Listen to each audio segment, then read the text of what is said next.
नमस्कार दोस्तों, कैसे हैं आप सभी लोग। आई होप अच्छे होंगे।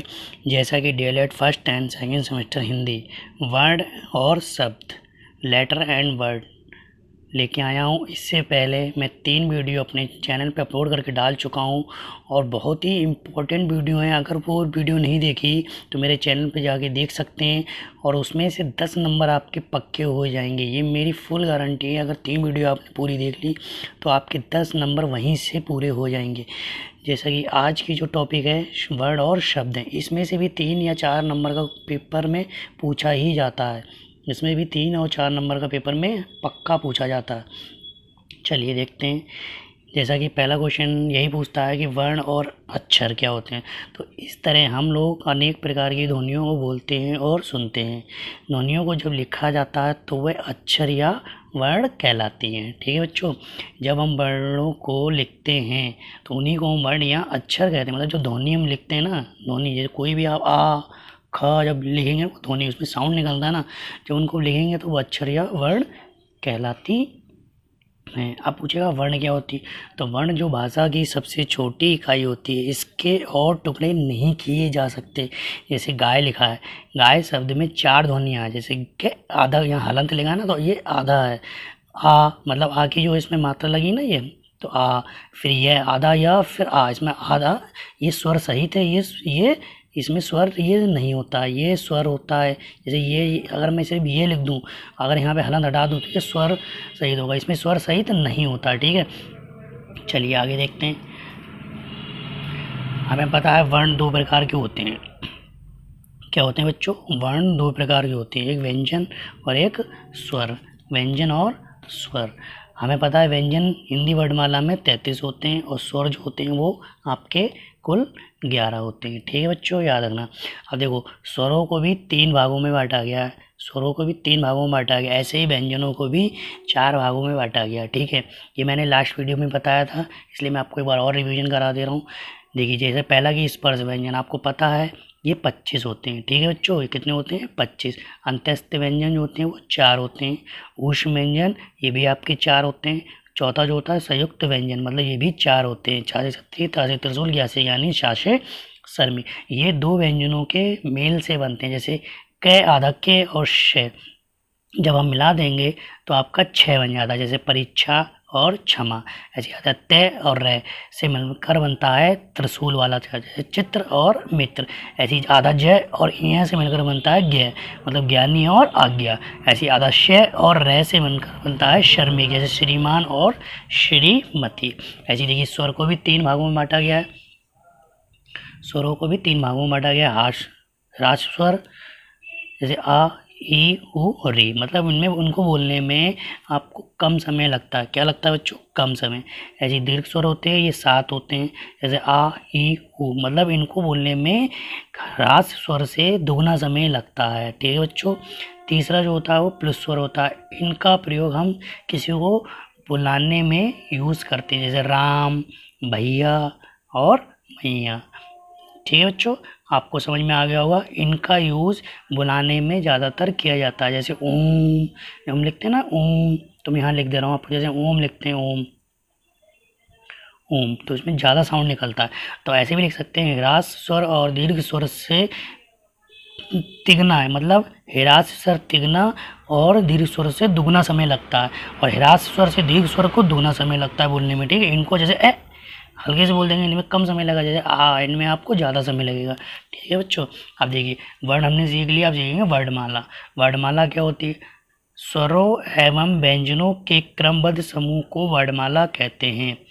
जैसे कि आप आज से लेकर ज्ञ तक जब होते हैं वर्ड, जब इनको मिला देते हैं तो हमारी एक पूरी वर्णमाला बन जाती है। ठीक है बच्चों, तो स्वर इसमें भी होते हैं और व्यंजन भी होते हैं। तो ऐसे भी लिख सकते हैं, स्वर एवं व्यंजनों के क्रमबद्ध समूह को वर्णमाला कहते हैं। चलिए आगे देखते हैं। स्वर एवं उनकी मात्राएं। स्वर एवं उनकी मात्राएं, जैसे ए की कोई मात्रा नहीं होती, आप सबको पता होगी ए की कोई मात्रा नहीं होती है। आ की मात्रा होती है, जैसे काम, काम। अब काम जब आप लिखेंगे तो उसमें आ की मात्रा आएगी। अब ई की मात्रा क्या होती है? जैसे छोटी की मात्रा ई, किताब। ऐसे बड़ी की मतलब कील, बड़ी की आवाज़ आएगी ना कील, छोटू तो कुछ कुछ। ऐसी बड़ू की मात्रा जब लगाते हैं तो कूप कूप। अब री की मात्रा कहाँ लगती है आपको पता है, नीचे, जैसे कृपा। ऐसी ए की मात्रा केला, ए की मात्रा जैसे कैसा, ओ की मात्रा कोस और ओ की मात्रा कौन। तो मैंने इसीलिए का से सारे लिख दिए, काम, किताब, कील, कुछ, कूप, कृपा, केला, कैसा, कोस और कौन। आई होप समझ में आया होगा। जैसे कि अब नीचे देखा, यदि किसी व्यंजन को स्वर के बिना लिखना हो तो उसके साथ हलंत लगा दिया जाता है। अगर आप स्वर के साथ लिखेंगे तो उसके साथ आपको हलंत लगा दिया जाता है। ठीक है, जैसे कि मैंने लिखा क्या है, अब इसके नीचे अगर आप हलंत लिख देंगे तो लिखा ना बिना स्वर के बिना लिखना हो तो उनके साथ हलंत लगाते हैं। अब जैसे यहाँ पे बिना हलंत लगा देते हैं, अब इसके अंदर आपने नीचे हलंत लगा दिया तो क्या, किसी व्यंजन को स्वर, अब स्वर के बिना लिखना है तो जैसे स्वर के बिना लगाना तो हलंत उसमें नीचे लगा देंगे। ठीक है, चलिए आई होप समझ में आ गया। ये आगे देखते हैं, जैसे रै में ऊ और बड़े ऊ की मात्रा इस प्रकार लगती है। आज मैं आपको रा के ऊ और बड़े ऊ की मात्रा का भी प्रयोग बताऊंगा, कहाँ बच्चे गलती करते हैं। जैसे देखिए, राम में जब छोटा ऊ जोड़ते हैं रू तो हम रू बनता है, याद रखना बच्चों, ये ऐसे करके बनता है, ऐसे राम में ऐसे करके जब जोड़ेंगे तो जैसे रुख।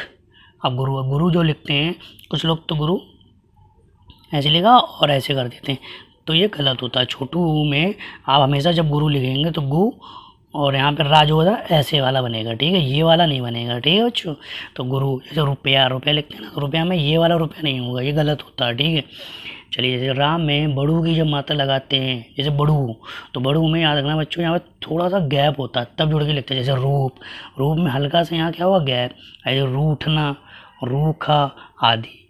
ठीक है बच्चों, तो जो राम में जब छोटू की मात्रा होगी तो आप ऐसे करके रूप बनाएंगे, जब बड़ू की मात्रा होगी तो हल्का सा गैप लेके आप रूप। तो ये होता है ऊ और बड़ू का प्रयोग। आई होप समझ में आ गया होगा। चलिए अगला देखते हैं, जैसा कि अनुस्वार आपको पता है, किसी भी वर्ड के ऊपर जब एक बिंदु लगाया जाता है तो उसे हम अनुस्वार कहते हैं। कोई भी वर्ड ले लीजिए, जैसे पलंग, तो ऊपर बिंदी लगी है ना, तो ये अनुस्वार कहलाएगा। जैसे सुंदर, जैसे गंगा, बंदर, चंद्र, झंडा और डंडा। चलिए आगे देखते हैं, जैसे अनुनासिक, वर्ड के ऊपर जब चंद्र बिंदु लगाना है, देखिए चिन्ह लगाया जाता है तो उसे अनुनासिक कहते हैं। जैसे आँख, टांग, सांप, गाँव, पूछ, कांच, सांस और आंत, ये सब के ऊपर हमें अनुनासिक का यूज़ किया है। ठीक है, अनुनासिक मतलब चंद्र बिंदु। चलिए अब देखिए विसर्ग क्या होता है। वर्ण के आगे जब दो बिंदु लगाए जाते हैं तो उसे विसर्ग कहते हैं। जैसे प्रायः, अतः, क्रमशः, नमः, प्रातः आदि आदि, ये सब क्या होते हैं विसर्ग। किसी भी वर्ड के आगे जब दो बिंदी लगती हैं तो वो हमेशा विसर्ग कहलाता है, याद रखना बच्चों। अब जब किसी वर्ड के ऊपर लगती है तो उसको अनुस्वार, जी अनुस्वार बोलते हैं। यहाँ देख लीजिए, जब किसी वर्ड के ऊपर एक बिंदी लगती है तो उसको अनुस्वार बोलते हैं। जब किसी वर्ड के चांद बिंदी लगती है तो उसको चंद्र बिंदु बोलते हैं। जब किसी वर्ड के आगे जब दो बिंदी लगती हैं तो उसको विसर्ग बोलते हैं। चलिए आई होप समझ में आ गया। अब देखिए आगत स्वर क्या होते हैं, कि इनको क्या बोलते हैं, आगत स्वर। ये अंग्रेजी भाषा से आए शब्दों में लगाया जाता है। ये अंग्रेजी भाषा से आए शब्द में लगाया जाता है। जैसे कि हम लोग बोलते हैं डॉक्टर, लेकिन लिखते क्या है डॉक्टर। जो डॉक्टर होता है वो हिंदी शब्द का है। जैसे डॉक्टर अगर हमें लिखना है तो यहाँ लिख देता हूँ, जैसे डॉक्टर, हम लोग डॉक्टर ऐसे ही तो लिखते हैं, लेकिन ये हिंदी भाषा का है। लेकिन जो शब्द डॉक्टर है ना, ये कहाँ का है, अंग्रेजी भाषा का है।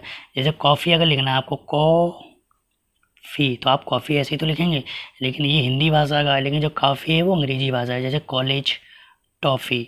ठीक है, टॉफ़ी अगर हमें लिखना है तो टॉफ़ी आप ऐसे ही तो लिखेंगे, लेकिन ये टॉफ़ी हिंदी भाषा का है। लेकिन जो यूज़ करते हैं हिंदी में वो आप टॉफ़ी ऐसे लिखते हैं, इसलिए अंग्रेजी भाषा से आए शब्द में लगाया जाता है। ठीक है बच्चों, आई होप ये भी समझ में आ गया होगा। आप देखते हैं नुक्ता चिन्ह क्या होता है। जा के नीचे आप याद रखना बिंदी लगेगी। फा के नीचे भी आपकी जब बिंदी लगती है, ज और फा आदि ध्वनियों फारसी और अरबी आदि विदेशी भाषाओं से आई हैं।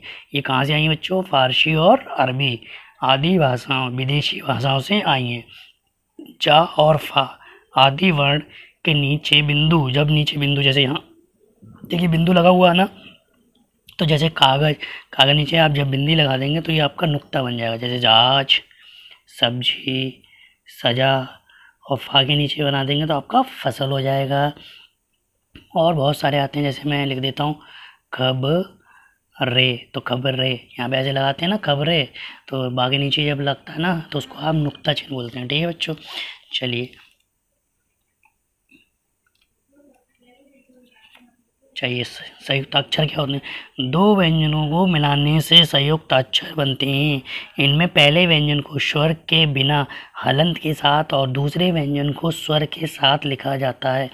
पहले वाले देखो लिखा ना, पहले व्यंजन को स्वर के बिना लिखते हैं, हलंत के साथ लिखते हैं दूसरे वाले स्वर को। तो देखिए पहला जो लगा ना वो हलंत के साथ लगा हुआ, आहा आ नीचे हलंत का, तो ये का बनकर बन जाता है सिक्का, चक्की, पक्का आदि। अरे चा हलंत लगा दिया फिर चा, जब दोनों को जोड़ेंगे तो ये आधा चा है, ये पूरा चा है। तो जब आधा चा हम ऐसे ही तो लिखते हैं हिंदी में, तो ये कच्चा, बच्चा, बच्चन आदि। ठीक है बच्चों, अब देखिए रा के विभिन्न प्रयोग। अब जो रा होते हैं इनके विभिन्न प्रयोग भी सीख लेते हैं इसी में। देखिए 3 प्रकार से हम यूज़ करते हैं रा के। एक तो होता है मूल रूप, एक होता है पदेन और एक होता है रैफ।